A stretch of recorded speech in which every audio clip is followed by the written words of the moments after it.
Feliz sábado a todos, né? Nós estamos alegres por estarmos aqui mais um sábado, né? 12 de outubro, para dar início, né? À lição da nossa escola sabatina, né? Nessa semana a gente já vamos na segunda lição do trimestre, né? Segunda lição, né? O tema do Evangelho de João, né? E nessa semana a gente estamos aqui para meditarmos, né? Para dar continuidade, né? A mensagem, né? A segunda lição, que tem como título Sinais da Divindade, né? Então a gente compreendemos, né, que Deus ele demonstrou esses sinais, né, por meio de Cristo, né? A divindade de Cristo junto com a humanidade estava unida. Então nessa semana a gente temos esse vislumbre, né, dos sinais de que Jesus era 100% Deus antes de vir, mas depois que veio, cumpriu sua missão, morreu, ressuscitou e foi para o céu, ele se tornou Deus e homem, né? Um mistério. Então, antes vamos fazer nossos pedidos de agradecimento, né? Eu quero agradecer a Deus, né, nesta manhã de sábado, né, por mais uma oportunidade de estarmos aqui, né, para poder compartilhar o amor de Deus, o amor de Cristo, né, por nós. E nós somos gratos porque esse amor ele nos alcançou, e sem esse amor a gente não teria o que? A oportunidade. Mas com esse amor a gente compreendemos que Deus ele cuida de nós. E nós somos gratos porque no tempo em que nós estamos vivendo, nós precisamos reconhecer que sem Deus é impossível.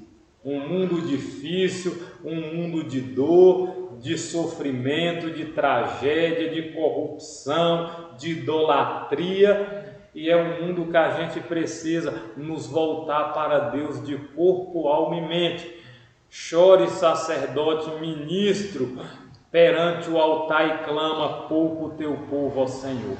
Essa deve ser a nossa oração diariamente, para que Deus tenha misericórdia, né, de cada um de nós. Queridos irmãos, então eu sou grato a Deus por isso, pela minha família, pela minha casa, e agradecer a Deus por estarmos aqui nessa manhã mais uma vez, né, agradecendo a Deus por tudo que Ele fez e está fazendo por nós. Agradecer pela minha família, né, pela semana que passou de bênção, de cuidado e proteção, e que Deus nesse momento conceda para nós, né, as bênçãos do céu e a alegria de saber que Ele ama e cuida de cada um de nós. Nesse momento vamos fechar os nossos olhos e vamos orar. Querido Deus, amado Pai, nós te agradecemos, Senhor, por mais um dia, por estarmos aqui, ó Deus, nesta manhã, onde iremos recapitular a lição da escola sabatina. Nesse momento pedimos o batismo do Espírito Santo, a chuva serôdia, para que o Senhor ilumine nossa mente e faça de nós um instrumento. Perdoa, Senhor, nossos pecados que temos cometido, e cada dia nos ajuda a vencer o pecado, a cada dia a lutar e se tornar semelhante a Jesus. Perdoa nossas falhas, faça de nós um instrumento nas tuas mãos, em nome de Jesus. Amém. Queridos, então a lição dessa semana é sinais da divindade, né? Queridos, vamos abrir nossas Bíblias aqui no livro de João capítulo 11, né, versículo 25. Quem não tem a Bíblia pode abrir aí, né? Quem não tem a lição, desculpa, pode abrir em João capítulo 11, e a gente vai ler o versículo 25 e 26, que diz assim: Disse-lhe Jesus: eu sou a ressurreição e a vida. Quem crê em mim, ainda que esteja morto, viverá. E todo aquele que vive e crê em mim nunca morrerá. Crê tu isto? Amém. Então, Jesus, ele disse, eu sou a ressurreição e a vida. Quem crê em mim, ainda que esteja morto, viverá. Então, essa é a promessa, irmão, que a gente podemos passar pela morte, que é a primeira morte aqui, que é comparada a um sono. Morrer essa morte, um sono, é tranquilo, mas morrer em Cristo é melhor ainda. Morrer sem Cristo é duvidoso. Porque Jesus diz: quem crê em mim, ainda que morra, viverá. E todo aquele que vive e crê em mim, nunca morrerá.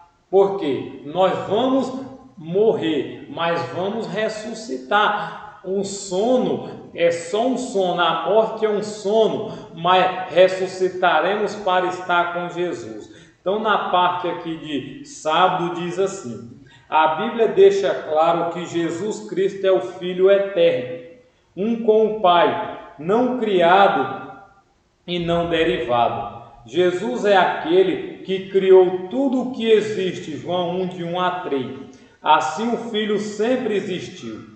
Nunca houve um tempo em que ele não existisse. Embora Jesus tenha vindo a este mundo e tomado sobre si a nossa natureza humana, ele sempre manteve a divindade em momento específico. Disse e fez coisas que revelaram sua natureza divina. Essa verdade era importante para João. Por isso, ao narrar alguns dos milagres de Jesus, ele usou para indicar a divindade de Cristo. Jesus não apenas disse coisas que revelaram sua divindade, mas confirmou suas palavras com obras que manifestaram essa natureza divina. A lição dessa semana analisa 3 dos maiores sinais realizados por Jesus que mostram a sua divindade. O mais surpreendente é que em todos esses casos, algumas pessoas não creram no milagre nem perceberam seu significado.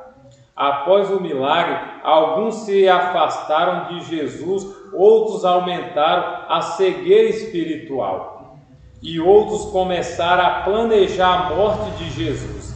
Contudo, muitos passaram a crer que ele é o Messias. Amém? Então, irmão, para vocês entenderem, Jesus, ele deu sinais de que realmente ele era Deus, porque os sinais indicavam que Jesus, ele mostrava ser realmente quem ele era, E a gente entende, a gente compreende o quê? Que muitos milagres, Jesus fez. Jesus, irmão, ele sempre foi Deus. Jesus, ele não foi criado, Jesus não foi criado. Jesus sempre foi Deus com o Pai. Deus Pai, Deus Filho e Deus Espírito Santo. A gente vê ali as 3 pessoas da divindade, e a gente vê que quem criou todas as coisas foi Jesus, por meio de Deus. Deus usou Jesus para fazer o quê? Para criar tudo. Céu, terra e mar, ser humano, animais, tudo foi criado por quem? Tudo foi criado por Deus. Então, amigos, irmãos, o que acontece? Então, a gente percebe nessa lição 3 maiores sinais realizados por Jesus que mostram a sua divindade, E para a gente ver, o mais surpreendente é que em todos esses casos, algumas pessoas não creram no milagre nem perceberam o seu significado. Hoje também muitas pessoas não acreditam em Jesus, que ele pode mudar, transformar a nossa vida, Após o milagre, alguns se afastaram de Jesus. Infelizmente, muita gente hoje estão afastando de Jesus. Até o povo que tem conhecimento estão afastando de Cristo, né? Outros aumentaram a cegueira espiritual. Então, irmão, muita gente vivendo no erro, na cegueira, muita gente não tem mais, como é que se diz, essa visão, não tem o Espírito Santo, estão na cegueira. E outros começaram a planejar a morte de Jesus. Irmão, infelizmente, se nós não nos prepararmos, o que vai acontecer? Em vez da gente santificar a nossa vida, em vez da gente consagrar, o que vai acontecer é a perseguição. E o Espírito de Profecia diz que nós temos que temer mais os de dentro do que os de fora. Porque muitos dos de fora não têm esse conhecimento. E a Bíblia mesmo diz que os inimigos vai ser o da própria casa. Quando eu e você não santificar a nossa vida, o que vai acontecer? Nós vamos pegar, em vez da gente pegar e ajudar, a gente vai criticar. E da mesma forma que muitos se afastaram de Jesus, outros aumentaram a cegueira espiritual e outros começaram a planejar a morte de Jesus. E é o que vai acontecer. Quem daqui não buscar a consagração, a santificação, sabe o que vai acontecer? Nós vamos pegar, em vez da gente achar que está fazendo certo, vamos estar fazendo errado, como aconteceu com Paulo. Paulo perseguiu o cristão, os cristianismo naquela época, e para ele estava certo em seguir. E é o que a Bíblia diz: muitos vão matar e achar que está fazendo a vontade de Deus e vai estar fazendo errado. Né? Vamos para domingo. Domingo, o milagre do alimento para 5.000. Em João 6, 4 e 5, o apóstolo destaca que o milagre da multiplicação de pães e peixes ocorreu perto da Páscoa, a festa que comemorava a libertação de Israel do Egito. O cordeiro pascual substituiu a morte do primogênito. Esse sacrifício simbolizava a morte de Jesus por nós. Na cruz, o castigo que merecemos por causa dos nossos pecados recaiu sobre Jesus. Ele que é a nossa Páscoa e morreu em nosso lugar. 1 Coríntios 5, 7. Carregou a culpa da transgressão, e o rosto do Pai lhe foi ocultado até que seu coração foi quebrantado e sua vida desfeita. Todo esse sacrifício foi feito para que os pecadores pudessem ser redimidos. Então, milagre, só quem pode fazer é Jesus. A gente não faz milagre. Você pode orar para uma pessoa, ela pode ficar curada, ela pode ser restaurada, mas eu pergunto, você tem poder? Você é Deus? Não. A gente pode fazer a obra de Deus, mas quando a gente faz, não é nós que deve nos gloriar, nos exaltar, não. Jesus que deve ser glorificado. Você tem que dizer para a pessoa: eu apenas vou orar. Agora o milagre é de Jesus. É Ele que opera. Toda vez que as pessoas iam fazer milagre, ela dizia em nome de Jesus. Porque não é em nome de Sandro, de Gabriel, de Rafael, de Pedro, de Maria, de Tomé. Não. É em nome de Jesus que o milagre deve ser realizado. Toda honra e toda glória deve ser dado a Jesus. Então, queridos, vamos para a primeira pergunta. Leia João 6, o capítulo 1, de 1 a 14. Vamos ver o que nos diz aqui. Leia João 6, de 1 a 14, que paralelo existe em Jesus e Moisés. Isto é o que Jesus fez, que deveria ser lembrado ao povo, a libertação de seus antepassados havia recebido pelo ministério de Moisés. Então vamos ler aqui, querido, João capítulo 6, verso de 1 a 14, abre suas Bíblias e diz assim: Após essas coisas, Jesus partiu para o outro lado do mar da Galileia, que é o mar de Tiberíades. E uma grande multidão seguia, porque ele via seus milagres que operava sobre os enfermos. E Jesus subiu ao monte e assentou-se ali com seus discípulos. E a Páscoa, a festa dos judeus, estava próxima.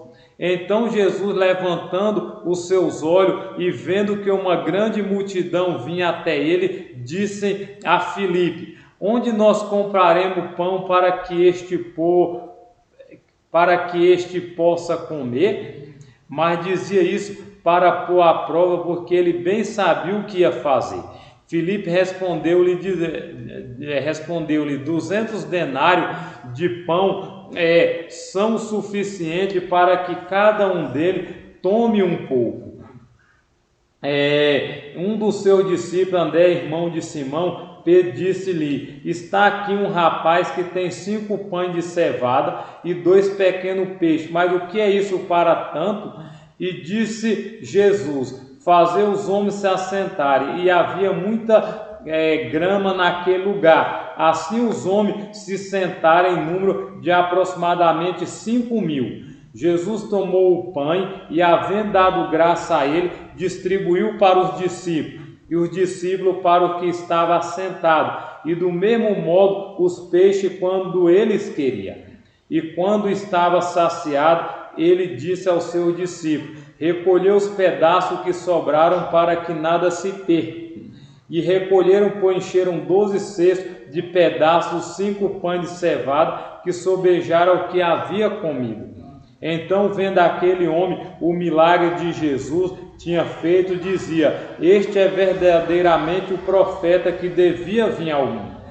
Percebendo, pois, Jesus que estava prestes a vir e levá-lo à força para fazer ele rei, ele partiu novamente sozinho para o monte. Então, querido, Jesus alimentou 5.000 pessoas. 5.000 pessoas estavam famintas, estavam com fome, não tinham o que comer. E Jesus ali, multiplicou. Tinha ali 5 pães, 5 pães e 2 peixinhos. E Jesus alimentou, fez um milagre. Por isso a gente vê os sinais da divindade, que Jesus é realmente Deus, vários detalhes dessa história colocam Jesus em paralelo com Moisés. No Êxodo, a época da Páscoa, João 6,4, aponta para a grande libertação do Egito. Jesus subiu ao monte, João 6,3, assim como Moisés subiu ao monte Sinai. Jesus testou Filipe, João 6,5 e 6, assim como os israelitas foram provados no deserto. A multiplicação dos pães, João 6,11, lembra o maná. Recolher os pães que sobraram, João 6,12, remete ao maná que era recolhido pelo israelita. Sobraram 12 cestos de pedaços de pão, João 6,13, os mesmos número das 12 tribos de Israel. E o povo comentou que Jesus era o profeta que viria ao mundo. João 6,14. Isso é o profeta semelhante a Moisés predito em Deuteronômio 18,15. Tudo isso aponta para Jesus como um novo Moisés, que veio para libertar seu povo. Assim João descreve Jesus não apenas fazendo sinais e maravilhas, mas sinais e maravilha que em seu contexto deveria ter tido um significado especial para o povo judeu. Cristo estava apontando em essência para a sua própria divindade, amém? Lê Isaías 53, 4, 7, 1, Pedro 2, 24, que grande verdade esses textos ensinam sobre Jesus como Cordeiro de Deus, como sua divindade está ligada a essa verdade e porque essa é a verdade mais importante que podemos conhecer. Então, irmão, a gente vê que Jesus realmente era Deus. E o paralelo entre Jesus e Moisés é que Jesus é o Cordeiro de Deus que tira o pecado do mundo. Então, a gente percebe que mesmo nessa situação tem referência a Jesus. Moisés, semelhante a Jesus, né? A gente vê que as 12 tribos, 12 pães, 12 cestos, tudo tem um paralelo. O maná, o pão, tudo isso mostrava realmente quem era Jesus. Vamos para a parte de segunda-feira. Segunda-feira, este é verdadeiramente o profeta, né? Leia João 6, 14, 15, 26 a 36, como o povo respondeu ao milagre e como Jesus usou isso para buscar ensinar quem era ele, né? Então, João capítulo 6, versículo 14 e 15. Então, vendo aqueles homens o milagre que Jesus tinha feito, dizia: este é verdadeiramente o profeta, né, que devia vir ao mundo. Percebendo, pois, Jesus que estava prestes a vir e levá-lo à força para o fazer rei, ele partiu novamente sozinho para o monte. Então a gente vê que Jesus, ele partiu, né? Mas eles diziam que Jesus era o profeta. Claro, irmão, que Jesus não foi simplesmente um profeta. As pessoas chamavam Jesus de profeta. Mas para você ver, Jesus, ele era realmente Deus. Ele era realmente o Filho de Deus, né? E a gente precisa reconhecer que sem Deus a gente não somos nada, mas com Deus a gente somos mais do que vencedores. Então hoje é o momento, né, da gente buscar a Deus. Hoje é o momento da gente reconhecer quem é Jesus, né? E que realmente Jesus, né, ele é o príncipe da vida, né? Mas eles reconheciam Jesus como profeta. 26 a 36 diz assim: Jesus respondeu e disse-lhe: na verdade eu vos digo que me buscai não porque viste milagre, mas porque comeste o pão e vos saciarde. Trabalhai não pela comida que perece, mas pela comida que dura para a vida eterna. E qual o Filho do Homem vos dará, porque a ele Deus o Pai o selou? Então lhe disseram: o que devemos fazer para realizar a obra de Deus?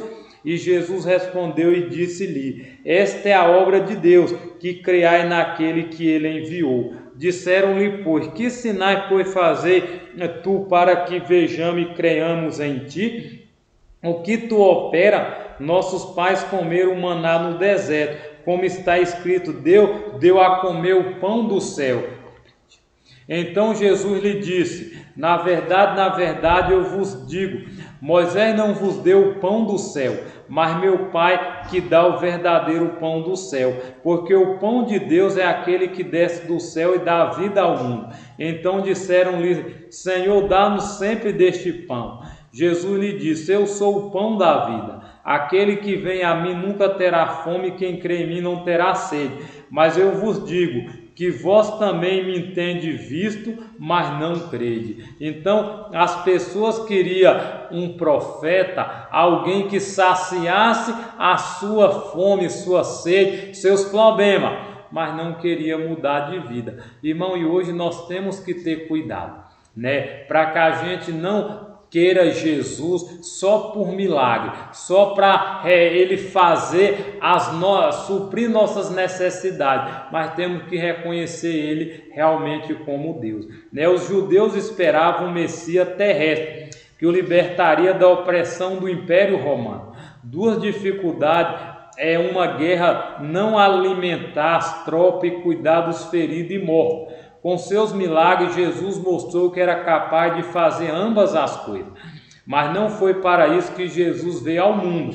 Amém. E não foi esse o propósito dos seus milagres. O relato da multiplicação dos pães e peixes deu a oportunidade de ilustrar que Jesus é o pão da vida e que o próprio Deus havia descido do céu. Eu sou o pão da vida, disse ele: quem vem a mim jamais terá fome. João 6,35. Essa é a primeira das 7 declarações que João que começaram com as palavras eu sou. Em tais casos, essa expressão está ligada a algum predicado. O pão da vida, João 6,35. A luz do mundo, João 8,12. A porta, João 10, 7, 9. O bom pastor, João 10, 11, 14. Ressurreição e a vida, João 11, 25. O caminho, a verdade e a vida, João 14, 6. A videira verdadeira, João 15, 1 e 5. Cada uma dessas declarações aponta para uma verdade sobre Jesus. Essa declaração remete ao Êxodo 3, 13, 14, em que Deus se apresentou a Moisés como o grande eu sou, João 8, 58. E esse Jesus é esse grande eu sou, mas o povo ignorava tudo isso, misericórdia. Seus corações descontentes perguntavam por que Jesus podia realizar tão grandiosa obra como as que tinha presenciado e não podia também dar saúde, fosse riqueza a todo o seu povo, libertá-lo do seu opressor e exaltá-lo ao poder e à honra. O fato de ele alegar ser o enviado de Deus, mas recusar ser rei de Israel, era um mistério que não conseguia entender. Sua recusa foi mal interpretada.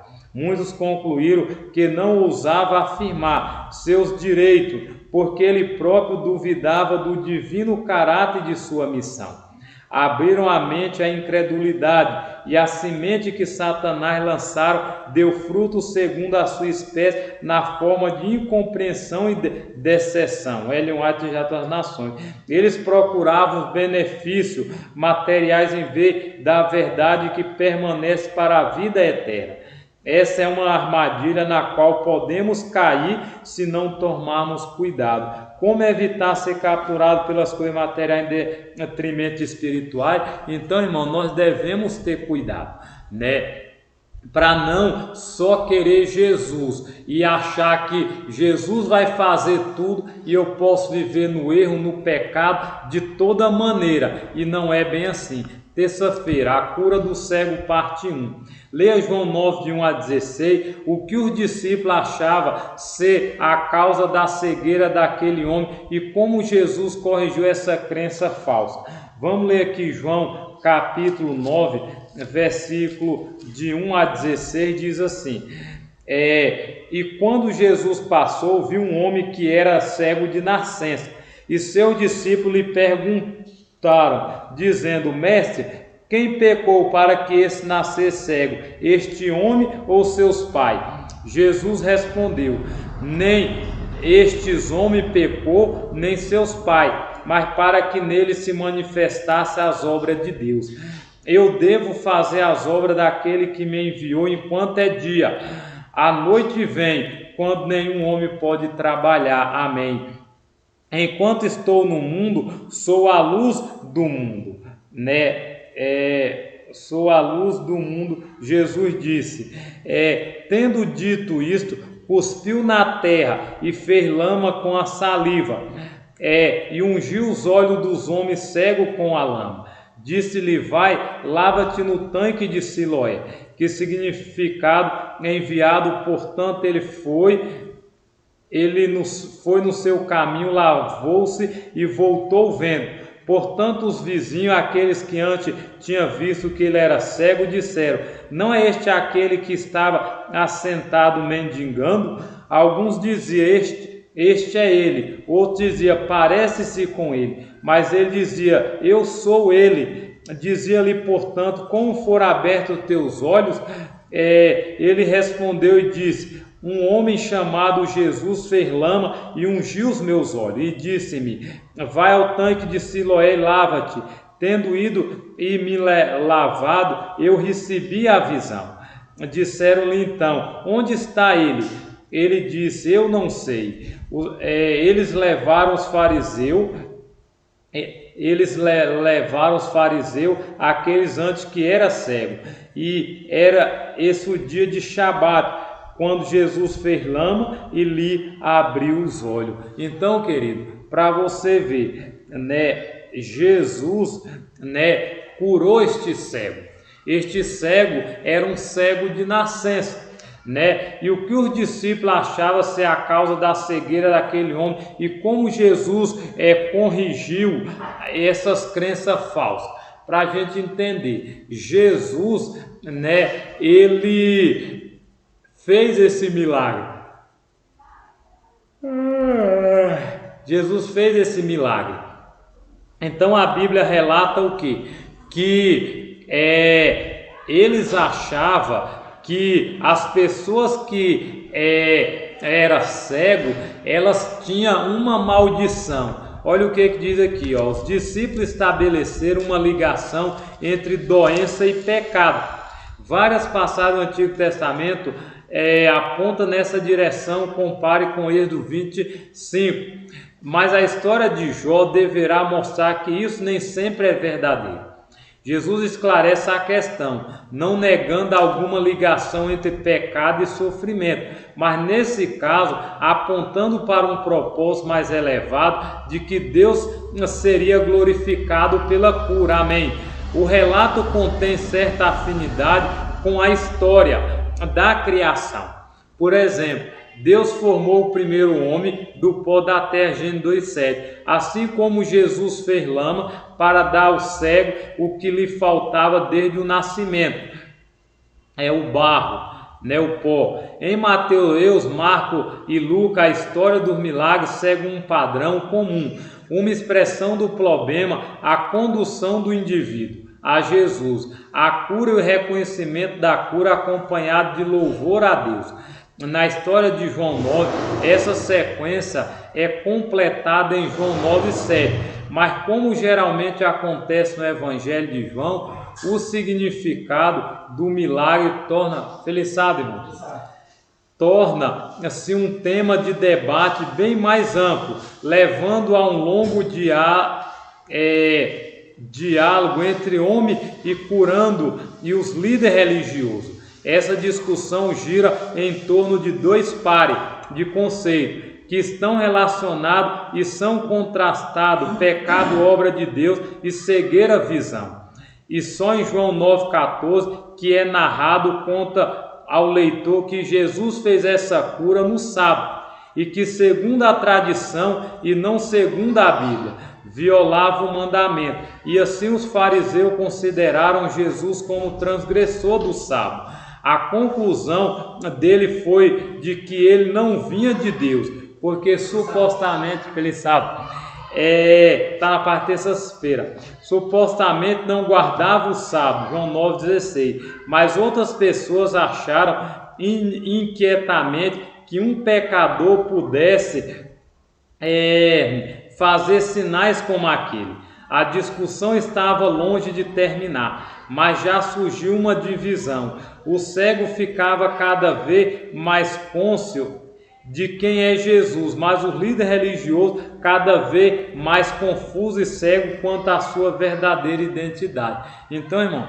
na parte de terça-feira, né, a cura do cego. Então a gente vê, irmão Valdemar, que os discípulos, eles acreditavam que quando alguém ficava cego ou nascia cego, era por causa do pecado dos pais ou dele próprio. Mas a gente percebe que Jesus demonstrou que isso não era verdade. Que nem assim, claro que tem gente hoje que sofre pelo seu pecado. Uma pessoa que vive na prostituição, pega uma AIDS, pega uma sífilis, pega uma doença incurável, foi por causa do seu pecado. Exato. Alguém que vive na cachaça, pega uma cirrose. Então, dependendo da situação, você vai sofrer por aquilo que é por causa dos seus atos. Um alcoólatra, perde a família, perde tudo. Sim. Está sofrendo por conta dos seus atos. Porque não conseguiu abandonar o vício da cachaça. Né? Mas nessa ocasião aqui, não foi ele nem os pais que pecaram. Mas a Bíblia mostra aqui, deixa claro aqui, que foi o quê? Foi para mostrar, quando Jesus fizesse aquele milagre, para a glória de Deus.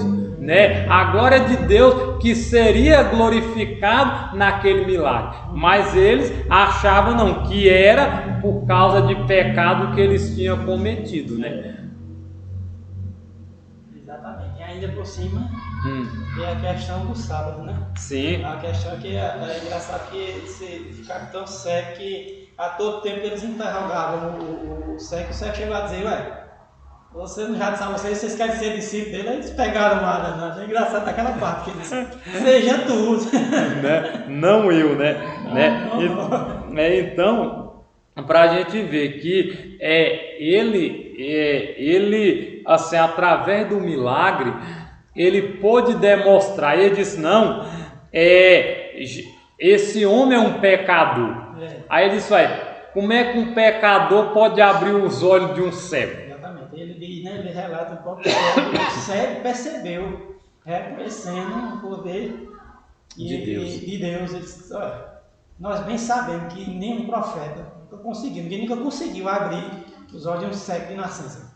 Como é que um que é pecador, que nem vocês estão dizendo, se não é um homem de Deus, não pode fazer essas coisas? Ele diz, não tem como não ser, eu não sei o enviado de Deus. Com certeza. Claro, né? Eles continuando cego e... espiritualmente. É como a gente diz, né? Às vezes, né? Cego não é o que é cego. Cego é aquele que não quer ver.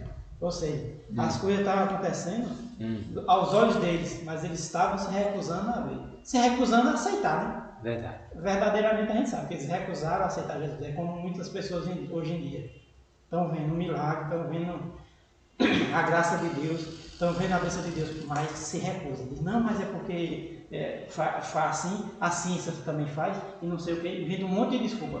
Ou seja, está se recusando igual aquele povo, aquela liderança antigamente.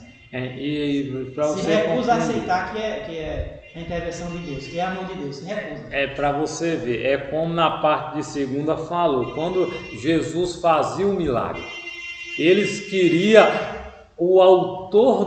eles queriam um milagre, mas não queriam o autor do milagre. Então Jesus disse, muitos estão aqui por causa do pão, por causa dos milagres que eu faço, mas muitos aqui é incrédulo, né? Aí você pode ver, olha, em várias vezes a Bíblia mostra que Jesus, que nem diz, Jesus não fez muito milagre ali na cidade dele por causa da incredulidade, a dureza de coração que eles tinham.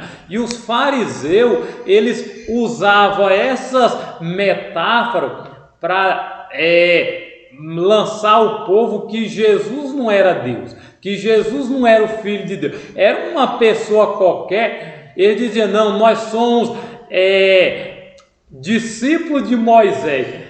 Mas irmão, Moisés seguia Jesus, né? Aí quando Jesus disse, eu vi Moisés. Aí ele disse, o senhor não tem nem 50 anos e viu Moisés. Mas ele disse, eu sou. O eu sou de lá é o mesmo eu sou. Pegaram pedra para poder já se retirou. Né? Então, hoje, irmão Walter, a gente vê que as pessoas aí fora, elas estão vivendo no erro. A gente vê, né, irmão, que essa passagem do século mostra justamente aquilo que Paulo escreveu. Deus escolhe as coisas para confundir as coisas sábias deste mundo. Né? Então você vê um cego ali não sabia de nada, não sabia, né, todo esse processo de religião, de liderança, ele não sabia de nada, mas ele creu.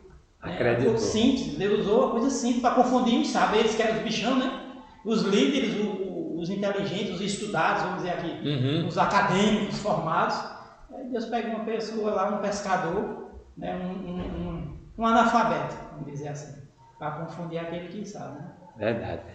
Os humildes serão exaltados e os humilhados, né? Serão, né? Os exaltados serão humilhados. Então, irmão, para a gente ver, então, nessa semana a gente vem vendo aí que tudo o que Jesus fazia é o que vem mostrando na parte de sábado, os sinais da divindade, né? Que mostrava que Jesus é realmente Deus, como a gente vimos aqui na parte de sábado. Jesus, ele não foi criado. Jesus sempre existiu, né? Na questão de Maria, quando Jesus nasceu de Maria, ele não foi criado no ventre de Maria, ele foi gerado. É diferente. Criado ele já era, já sempre existiu. A Bíblia deixa bem claro, né, que ele não está falando aí. Né? É gerado, É gerado porque ele, de Deus, ele se esvaziou e se tornou um ser humano, né? Então, a questão sempre ele foi, sempre existiu, né? Para tu ver, desde a criação do mundo, quando Deus diz, façamos o homem. Se fosse só um, ele não diria façamos, né? Ele dizer, eu faço. Falando, exatamente, está falando no plural, então tinha mais de uma pessoa. Tinha, né? Então, claro, não estava só, Deus não estava sozinho. Isso. Né? E a gente percebe que todas as coisas não foi Deus que criou, mas por meio de Jesus. Jesus foi o instrumento para criar tudo, mas estavam os três unidos, né? Então a gente vê, sempre nessa lição a gente vai entender que todos os aspectos mostravam o quê? Que Jesus realmente era Deus, né? Para tu ver, eles acreditavam que Jesus era um profeta. Claro que assim, Jesus sim poderia ser um profeta, mas Jesus era além do que profeta.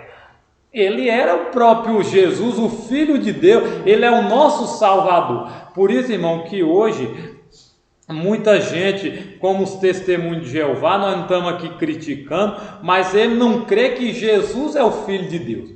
Eles creem que Jesus é um profeta, como a gente vê nesses lugares aí. Para você ver, eu conversando com um irmão de outra denominação, e ele dizendo que pegaram uma muçulmana lá e disseram para ela quem era Jesus. Ela disse, Jesus é um profeta, um sucessor. Então eles não creem que Jesus é Deus, que Jesus é o Filho de Deus, e é que por meio dele que nós vamos ter a salvação. Hoje, né? Hoje assim como era antigamente, que eles não creram, né? Hoje a gente vê aí que eles não creram de jeito nenhum, não receberam. Veio para o seu, eles não receberam, rejeitaram. Hoje a gente vê, que nem o irmão falou aí agora, não é diferente, né? As pessoas querem as bênçãos, mas não querem o doador da bênção.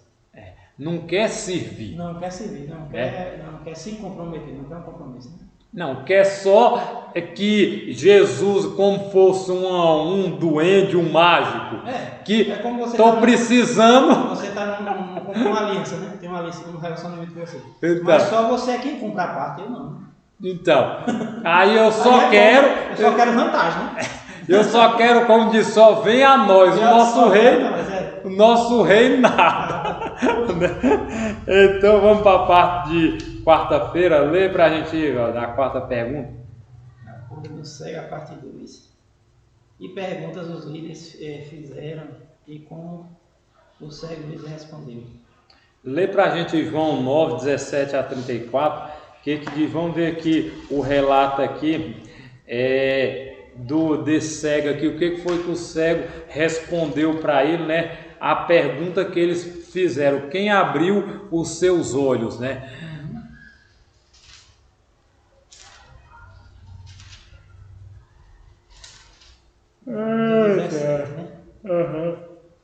Tomaram, pois, a dizer o cego, tu que dizes daquele que te abriu os olhos? E ele respondeu, que é profeta. Os judeus, porém, não creram que ele tivesse sido cego, e que agora visse, enquanto não chamaram os pais do que agora via. E perguntaram-lhe, dizendo, é este vosso filho, que vos dizeis ter nascido cego? Como, pois, vê agora? Seus pais lhes responderam e disseram, sabemos que este é nosso filho, e que nasceu cego, mas como agora vê, não sabemos, ou quem lhe tem aberto os olhos, não sabemos. Tem idade? Perguntaram a ele mesmo, e ele falará por si mesmo. Até o quanto? Até 34, pode ir. Por isso, seus pais disseram isto porque temiam os judeus, porquanto os judeus tinham resolvido que se alguém confessasse ele o Cristo fosse expulso da sinagoga. Por isso que seus pais disseram: tem idade, perguntai a ele mesmo. Chamaram, pois, eles pela segunda vez o homem que tinha sido cego e disseram-lhe: dá glória a Deus, nós sabemos que esse homem é pecador. Respondeu ele, pois, e disse: se é pecador, não sei. Uma coisa sei, é que havendo eu sido cego, agora vejo. E tornaram a dizer-lhe: que te fez ele? Como te abriu os olhos? Respondeu: já vos disse, e não ouvistes, para que o quereis tornar a ouvir. Quereis vós, porventura, fazer-vos também seus discípulos? Então injuriaram e disseram: discípulo dele sejas tu, nós porém somos discípulos de Moisés. Nós bem sabemos que Deus falou a Moisés, mas este não sabemos de onde é. O homem respondeu e disse-lhes: nisto, pois, está a maravilha, que vós não sabais de onde ele é, e me abrisse os olhos. Ora, nós sabemos que Deus não ouve a pecadores, mas se alguém é temente a Deus e faz a sua vontade, aí se ouve. Desde o princípio do mundo nunca se ouviu que alguém abrisse os olhos a um cego de nascença. Se este não fosse de Deus, nada poderia fazer. Responderam-lhes eles e disseram: tu és nascido todo em pecado, e nós nos ensinas, nós e expulsaram. Veja só, né, que coisa interessante, né? Tá vendo? Eles ficaram tão injuriados que eles acharam: você quer saber mais que nós? Né? Aqui tá a ideia é isso, né? Se tu quer nos ensinar, tu é nascido todo em pecado, né? Aí começaram a injuriar ele: tu é nascido todo em pecado, e tu quer nos ensinar, quer dizer, ou seja, tu és um analfabeto, sabe de nada. Sabe de nada e quer ensinar nós que somos formados, né? Somos acadêmicos. Né? Vamos ver como é as coisas. Então, irmão, é para a gente ver, né? Jesus abriu os olhos deste cego, né? Mas eles não queriam acreditar. E para você ver, né? Ele foi interrogado várias vezes, né? Chamaram até os pais. Só que os pais, diz aqui, eles ficaram com medo. Porque se eles confessassem que Jesus era o Cristo, realmente o Filho de Deus, eles eram expulsos. Para a gente ver que nação, que igreja, né? Que as pessoas, se você não tivesse andando de acordo com o que eles quisessem, você era expulso da igreja. Né? Mais tarde, interessante que bem mais tarde, vamos falar lá no tempo de Martim Lutero, por exemplo, vem a mesma situação, né? Se Martim Lutero tivesse abandonado as suas teses aí, sim, ou então tu é expulso, né? Praticamente é isso. Você vê como as coisas vêm caminhando. E hoje também vai chegar um ponto em que você vai chegar até nós. Se for da vontade de Deus, permanecer até lá, então te diz: olha, irmão, se tu abandona a tua fé, então tu morre, ou vai preso, qualquer coisa desse tipo, né? Verdade. Aí, qual é a escolha, né, que a gente deve fazer? Com certeza, porque, irmão, porque para a gente ver, ó, e sempre você pode olhar nessa lição que as pessoas que vinha perseguindo, a própria igreja que perseguia Jesus. Igreja. Ó, irmão, lê aí na parte de sábado aí, o finalzinho aí para você ver, na parte de sábado, lá o último parágrafo lá, olha lá para você ver o que aconteceram com aquele povo. De sábado, o último parágrafo lá, a lição. Desta semana analisa 3 dos maiores sinais realizados por Jesus que mostram a sua divindade.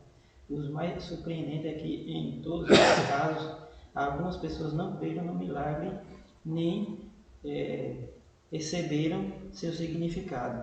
Após o milagre, alguns se afastaram de Jesus, outros aumentaram a cegueira espiritual e outros começaram a planejar a morte de Jesus. Contudo, muitos passaram a crer que ele é o Messias. Tá vendo? Né? Então, é exatamente justamente isso aí, né? A inveja, a raiva, né? Aí fizeram com que eles começassem a planejar, né? Para você ver, ó, muitos afastaram, né? Outros aumentaram a cegueira espiritual e outros começaram a planejar matar a mãe. Aí daí é que a gente participa, a gente percebe que quando eles gritaram lá, quando o governador disse: eu solto quem? Vocês querem que eu solte quem? Barrabás ou Jesus? E aí eles começam a gritar, crucifica. A gente percebe que tá certo, teve incitação, teve um falso testemunho e tudo, mas também é como você disse. Muitos daqueles que se afastaram, começaram a se afastar, com certeza ali começaram a gritar. Sim. E os que aumentaram a cegueira espiritual também. Né? Felizmente a gente diz, não, mas era propósito de Deus, era não, e é propósito de Deus mesmo, que Jesus já sabia qual a sua missão, que era o Cordeiro enviado de Deus, mas realmente o povo endureceu o coração. Claro. E aí que muitos ali aumentou, a gente vê aqui que aumentou a sua cegueira e daí então a partir a planejar a morte. É como Jesus disse para Judas, alguém vai me trair. Né? E ele disse, o bom era que esse nem tivesse nascido, né? Porque é como a Bíblia diz, irmão, o bom é você nunca conhecer do que conhecer e depois abandonar, né? Porque quando você não conhece, a chicotada é mais leve. Mas agora quando você conhece, meu irmão, aí o chicote é dobrado, né? Exato. Né? Então, irmão, na parte quarta-feira aqui diz assim, essa longa sessão de João 9 é a única parte do evangelho em que Jesus não desempenhou o papel principal. Embora seja o assunto da discussão, assim como a questão do pecado, deu início à história, João 9:2. Os fariseus pensavam que Jesus fosse um pecador por ter curado no sábado, João 9:16-24, e difamaram o homem curado como alguém que tinha nascido cheio de pecado, João 9:34. Nessa história ocorre uma inversão bastante curiosa. O cego passa a ver cada vez mais, não apenas fisicamente, mas espiritualmente, à medida que cresce no seu apreço por Jesus e na confiança nele.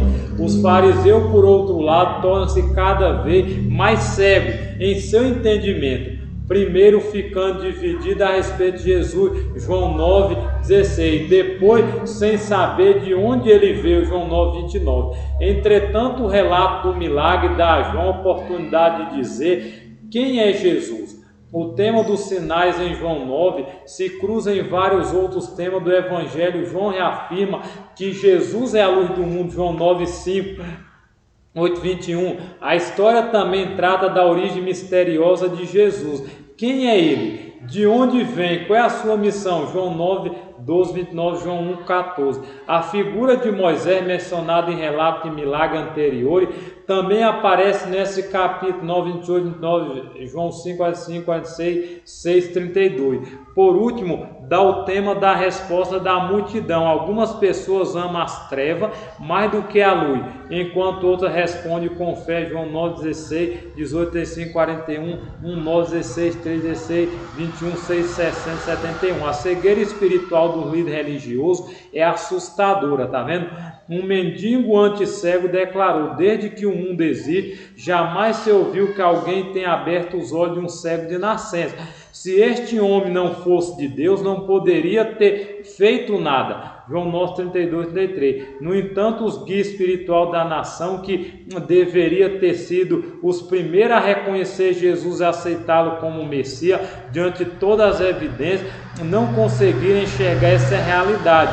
Ou, em vez disso, realmente não queria ver. Que advertência sobre como o nosso coração pode nos enganar. Está vendo, irmão? Então, a cegueira daquele povo. Aquele povo poderia ter sido diferente, mas não quiseram. Quiseram não crer. E o cego que diz, um homem desse, como é que um homem desse tem pecado?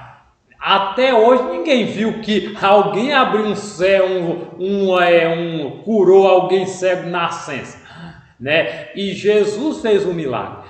Impressionante as coisas hoje em dia, está num tamanho exagerado. Uma pessoa estava na rua e ele pedia, alguém pode dizer o verso da Bíblia? Sim. Perguntava várias pessoas no meio da rua. E as pessoas passavam para lá e para cá. Não tem tempo, não sei. Não. Várias pessoas. Ele chegou num mendigo, estava sentado pedindo. E disse, irmão, faça uma oração. O mendigo fez uma oração. Verso da Bíblia. Uma maravilha. Louvar, agradecer. Disse, muito obrigado. Eu na rua pedi, agora as pessoas perguntam se alguém sabe o verso, se alguém podia orar. Ninguém foi. Ninguém. Para você ver, né? As pessoas andam no incredulidade, a dureza, né? As pessoas andam de uma forma, irmão, que não tem tempo. Outra pessoa também semelhante a isso botou uma Bíblia num banco assim, né? Deixou assim, né? Para ver se alguém ia pegar a palavra de Deus. Mentira. Várias pessoas, demorou um pedaço. Aí quando foi, pensou que não apareceu um rapaz. Aí pegou, aí estava filmando, aí foi lá, ele fala com o rapaz, aí disse, por que você pegou a... Ele disse, é porque essa é a palavra de Deus, isso é sagrado, eu leio todo dia. Ela disse, você lê todo dia, que maravilha, pois aí dentro tem um presente para você, ou seja, quem pegasse, ia também o que tinha dentro, o presente que tinha, uma certa quantia, né? Não divulgaram o que era, né? Mas tinha. Aí saiu bem alegre na passagem, ele disse, eu leio todos os dias, né? A palavra do Senhor aqui é sagrada. Uma única pessoa, no meio de, vamos dizer, uma multidão. Ninguém foi. Aí para tu ver, irmão, uma vez aconteceu um relato, né? Diz que uma mãe, né? Ele mandou o envelope dentro da Bíblia. E o filho ligou para a mãe e disse, mãe, eles vão me despejar porque eu tá atrasado, eu não paguei. Aí a mãe dele disse, tu leu a Bíblia? Ele disse, mãe, eu estou falando com a senhora em negócio. E a mãe dele disse, tu leu a Bíblia? Disse, quando tu lê, tu me liga. E nada, passou uma semana, ele disse, mãe, o dono já veio aqui e disse, vai me mandar embora. E a senhora não vai me ajudar no aluguel. Ele disse, tu leu a Bíblia?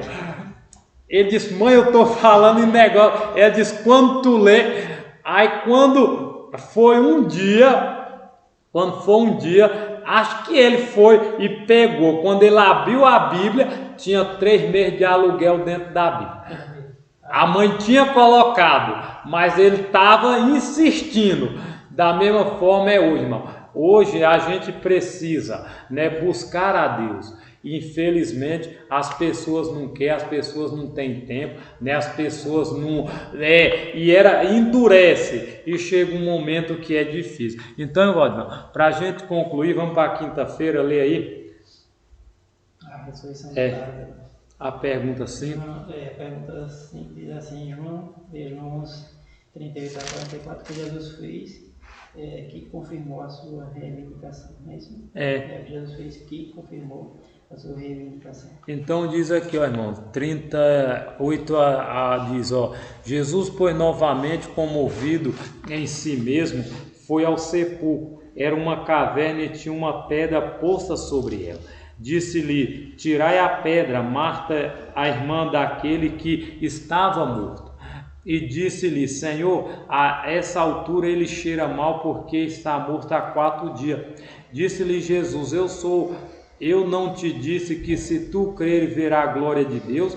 Então eles tiraram a pedra do lugar onde jazia o morto. E Jesus, levantando os seus olhos, disse, Pai, eu te agradeço por haveres ouvido. Eu sei que sempre me ouve, mas por causa da multidão que está ao redor, eu disse isso, para que possa crer que tu me enviaste.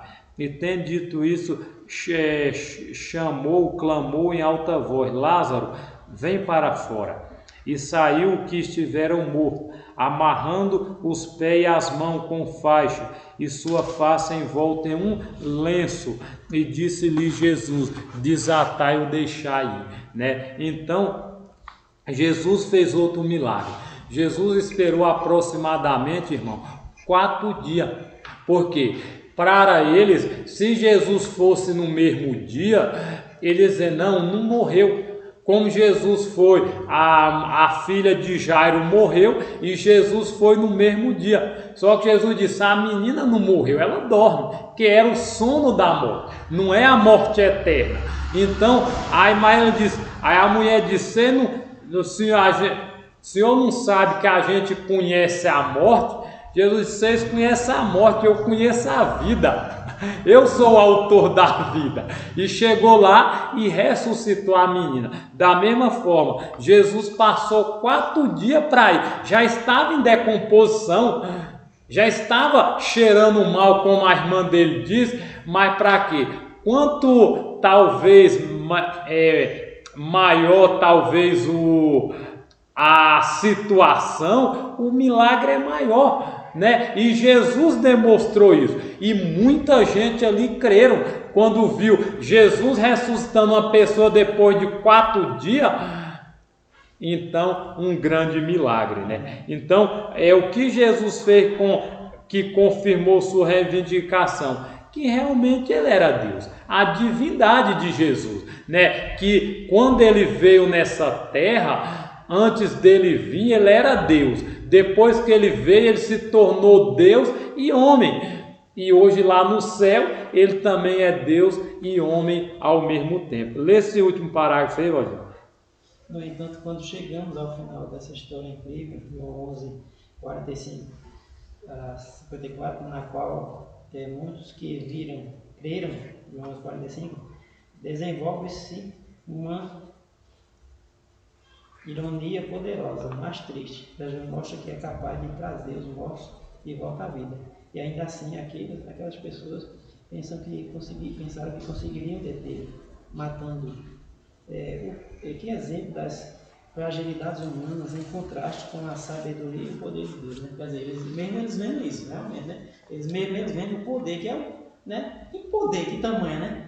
Que grandeza a vida, né, em si. Eles tinham a vida em si. E eles achavam que poderia detê-lo matando, né? Então, a gente vê, irmão, que ironia, né? A gente contrastar com a sabedoria e o poder de Deus, querer contrastar a fragilidade humana, né? Querer sendo humano, frágil, querendo combater com o poder de Deus, né?